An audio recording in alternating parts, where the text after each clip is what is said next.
গোপাল একবার হাটে আলু কিনতে গিয়েছিল। পথেই দেখা হলো এক বন্ধুর সাথে।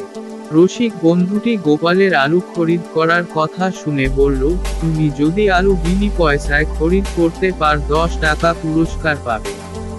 গোপালকে বন্ধুটি রসিকতা করার লোভে একটু উস্কে দিল। মনে করেছিল গোপাল পারবে না। গোপাল বন্ধুকে বললে, ও এই কথা, তুমি আমার সাথে হাটে চল, দেখবে দিব্যি বিনি পয়সায় আলু কিনে নিয়ে বাড়ি ফিরবো। কাউকেও কোনো পয়সা দিব না। তা তুমি স্বচক্ষে দেখতে পারবে। হাটে গিয়ে গোপাল প্রত্যেক আলু বিক্রেতাকে জিজ্ঞেস করলে, ভাই, আমি যদি তোমার কাছে থেকে 5 সের আলু কিনি, কটা আলু ফাও দেবে তুমি আমাকে বল।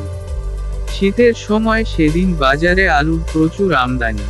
আলুওয়ালারা বললে 5টা করে আলু ফাও পাবেন 5 সের আলু কিনলে। এর বেশি দিতে পারবো না। গোপাল তখন প্রত্যেক আলুওয়ালার ঝুড়ি থেকে 5টা করে আলু তুলে নিয়ে বলল, এই হাটে কেবল ফাওটা নিলাম, সামনের হাটে তোমাদের সকলের কাছ থেকে 5 সের করে আলু কিনব। সকলেই হ্যাঁ করে তাকিয়ে তাকিয়ে দেখল। গোপাল দিব্যি বিনি পয়সার আলু কিনে বাড়ি ফিরল। বন্ধুকে বাধ্য হয়েই প্রতিশ্রুতি অনুযায়ী গোপালকে 10 টাকা পুরস্কার দিতে হলো। না দিলে হয়তো গোপাল কোনো সময় 100 টাকা হাতে তুলে নিয়ে হাওয়া করে দেবে। তার চেয়ে আগে দেওয়া ভালো।